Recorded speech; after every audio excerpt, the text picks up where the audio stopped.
in the ancient land of Canaan, a young man named Joseph walked under the open skies, unaware that his life would soon be shaken and reshaped by dreams, betrayal, and purpose. Joseph was the ben of Yaakov's old age, born to Rachel, the woman Yaakov loved most. And because of this deep affection, Yaakov favored Joseph above all his other sons.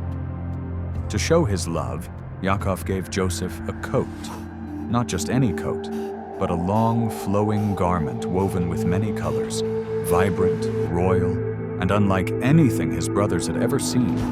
It wasn't just a gift, it was a symbol of love, of a future marked for greatness. But in the hearts of his brothers, it stirred envy. The coat became a banner of resentment. Then came the dreams. Joseph began to tell his brothers of visions he had while sleeping. In one, their bundles of grain bowed down to his. In another, the sun, moon, and 11 stars bowed before him. His brothers burned with anger. "Will you reign over us?" they scoffed. Even Yaakov questioned the dreams. But deep within, he kept the words close, pondering what they might mean. Joseph's dreams weren't random. They were prophetic glimpses of a great calling. But the path to purpose would not come easy. One day, Yaakov sent Joseph to check on his brothers who were tending sheep far from home. He went willingly, carrying the innocence of a faithful ben, clothed in the coat that made him stand out. But as his brothers saw him coming, jealousy turned to rage.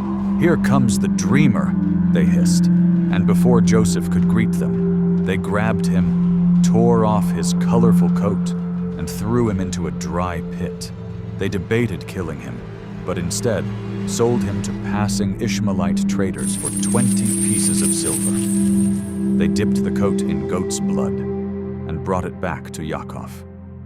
Their father wept bitterly, believing his son had been devoured by a wild animal. The coat of many colors, now stained with blood, was all he had left of Joseph.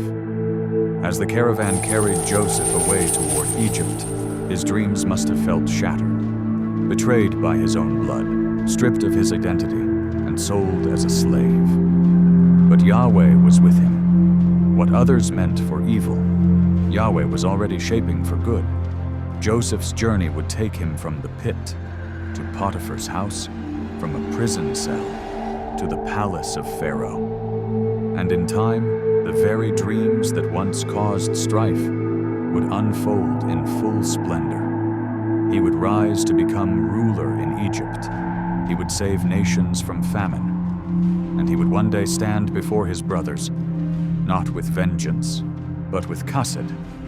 The story of Joseph and his coat of many colors is not just about betrayal or favor.